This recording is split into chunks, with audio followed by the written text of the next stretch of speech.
old Chinese proverb once said, "A bird in the hand is worth two in the bush." Well, now thanks to research by Mr. Dennis Murphy of the University of Maryland, a bird in the compost pile is worth more than you might imagine. Over the past several years, publicity on cleaning up our environment has sparked new interest in composting. It is not uncommon now to find compost bins filled with leaves, grass clippings, and table scraps, adorning backyards all across suburban America. But for those living on or near large poultry farms, dead poultry composting represents far more than just a politically correct fad. For the landowner, it is a way of disposing of dead birds. For the general public, it is a way of better protecting ground and surface water. And for the local soil conservation district, it is a way of bringing these two objectives together in an environmentally sound and economically feasible solution. Proper and efficient disposal of carcasses has been an ongoing problem for poultry producers. Current methods of disposal include pit burial, incineration, and rendering into dog food and other animal byproducts.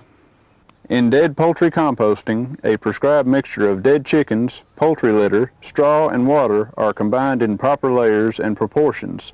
This sets off a controlled natural process where microorganisms, bacteria, and fungi transform organic waste into a good quality amalgam. This compost is rich in carbon, nitrogen, and phosphorus, the essential building blocks for abundant plant growth. Ideally, you can expect a carbon-nitrogen ratio of about 23:1, but ratios between 15:1 and 35:1 are acceptable. The moisture content should run about 55%, but again, anywhere between 40 and 60% is fine. Okay, so how do we get started? Well, we need a composter. Here it is important to remember that poultry composting is carried out in two stages. The layers of compost elements are assembled in what is called a primary bin and remains there for 7 to 10 days. Then the pile is mixed up and moved to a secondary bin for 10 to 14 days to complete the process. The size of a composter depends on a few key elements. Here's a formula to give you an idea of what we're talking about. Take the number of birds raised in a cycle, times the anticipated mortality of the flock in decimal form, divided by the number of days the flock is kept, and multiply that by the average weight of the birds at maturity. This gives you an average weight of the carcasses available for composting each day. Multiplying this figure by 2.5 gives us the cubic feet of composter space needed for your first stage composters. For example, you take a 46,000 bird farm multiplied by a 5.5% mortality rate divided by a 46-day flock life, and then multiply that by an average mature weight of 4.2 pounds. You'll see that we can expect an average 231 pounds of dead poultry per day. Multiply that by 2.5 and you'll see that we need 578 cubic feet of first stage composter space, or about 3 bins. This chart should give you an idea of what I'm talking about. Now also note that the second stage bin requires the same total cubic footage as the individual first stage bins. However, the second stage piles need not be broken into separate bins. For a better understanding, refer to the accompanying pamphlet. Here's a sample floor plan of a composter capable of handling a farm with approximately 46,000 birds. We start with a concrete slab and a roof to ensure all-weather, moisture-controlled operation of the composter. In that, using only pressure-treated lumber or other rot-resistant materials, we build 3 primary bins. A large secondary bin is built immediately behind the primary bins. Just behind the secondary bin, we add a place for final storage of the compost. Now, because it is recommended that the raw materials used in the composting process be stored nearby, we will add a nice-sized, easily accessible litter and straw storage area in the front. And there you have it, a fully functional compost facility. Bear in mind that a composter can be designed to fit your own specific needs. Like this one here is designed for a 46,000 bird operation, and we have a storage area for your water supply, straw, and other various utensils needed in the composting process. Then we move over here to the primary and secondary bins where the dead poultry is layered and stored for approximately 7 to 10 days, then transferred into the secondary bins where they remain an additional 10 to 14 days. They are then transferred from here across this wall into the storage area until they are able to be spread out on the field. In addition to storing poultry compost in this area, we can also store raw litter which is used in the poultry composting process. Now here's another example of composter design. This one in particular has a larger storage area for your dry litter, wheat straw, utensils, and water supply. This one also has two primary storage bins for the compost, one of which is presently being filled and the other one has just been turned over into the secondary compost bin. Here you can see the secondary compost bin. Note that this one is one large bin as opposed to the two smaller bins we saw in the previous composter. We've just turned a load from the primary bin into here where it will be allowed to go through a second heat cycle to further decompose the poultry. From here we will transfer the compost into the final storage area where we have the capacity for 6 months storage of poultry compost. Okay, let's cut to the chase. Now what do we need? Well, for every 10 pounds of dead poultry, you need 20 to 30 pounds of litter, 1 pound of straw or similar material, and up to 5 pounds of water. So if you have 400 pounds of dead birds, you'll need 800 pounds of litter, 40 pounds of straw, which is 1 bale, and since water weighs 8 pounds a gallon, you'll need 25 gallons of water. We'll start with a double layer. That's 12 inches of litter on a concrete floor of the primary bin. A 6-inch layer of straw is placed on top of the first layer to allow oxygen to get under the chickens. Add a layer of dead chickens and apply water sparingly. Cover the chickens with another 6-inch layer of litter. Continue to build your primary compost pile in this way until you put a final double layer cap of chicken litter over the last layer of chickens. But here, do not add water to the final cap. This diagram may help clear up any misunderstandings. A double layer of litter, straw, birds, water, litter, straw, birds, water, litter, straw, birds, and a double layer of litter left dry as a cap. Remember, water is essential to the composting process, but use it sparingly to prevent rot. Also note, and this is important, keep carcasses at least 6 inches from the side walls of your composter bin. Birds carelessly loaded against the side walls will rot, not compost, and that means flies and a nasty smell.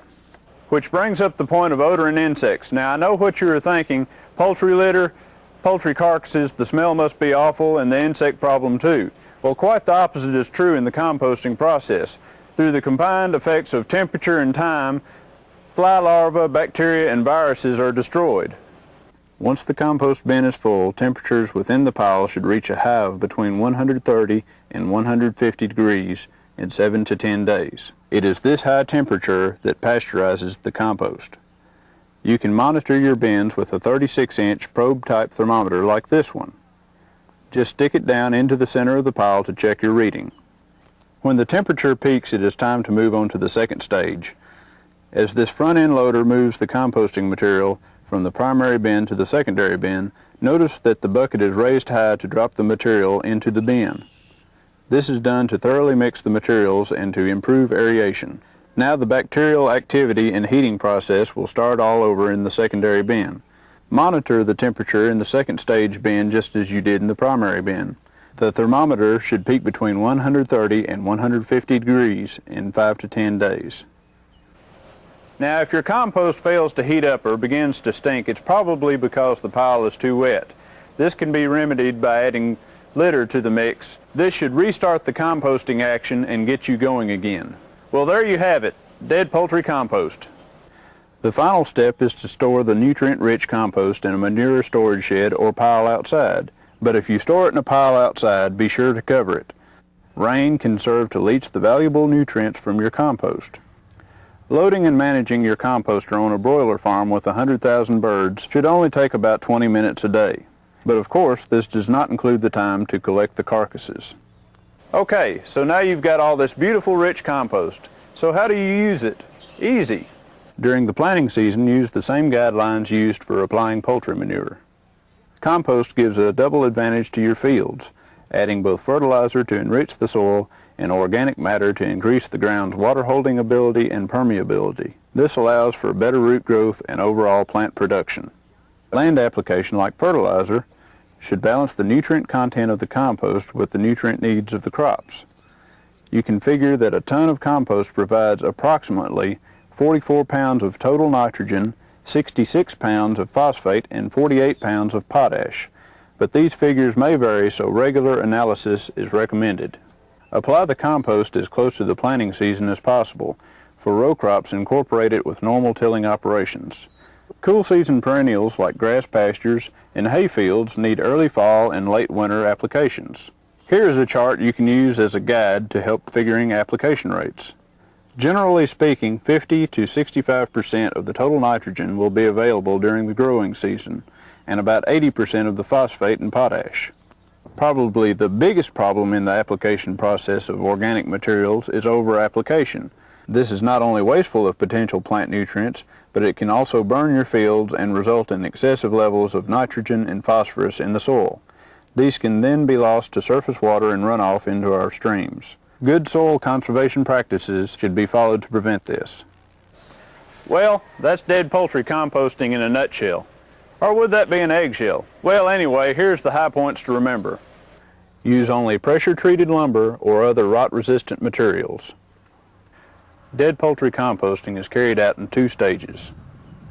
Start with a double layer of litter, add 6 inches of straw, a layer of chickens, and apply water. Build the compost pile in this way and add a dry double layer of litter as a cap. Be sure not to use too much water in the process. And be sure to keep dead birds at least 6 inches away from the side of the composter. Monitor the temperature of your compost pile daily with a 36-inch probe-type thermometer. The temperature will reach between 130 and 150 degrees in 7 to 10 days. Be sure your compost pile does not exceed 160 degrees. This will help prevent spontaneous combustion. Next, move your compost pile into the second stage bin, being sure that the compost is mixed well. Monitor the temperature in the second stage bin in the same manner which you did the first. After another 7 to 10 days, your compost is done. It is now ready to be moved into a storage bin. Finally, when spreading your compost, remember not to over-apply it on the soil. Well, that's it. Please read the accompanying brochure for more details. If you have any questions or problems, call your local Soil Conservation District office for more information. Thanks, folks, and happy composting.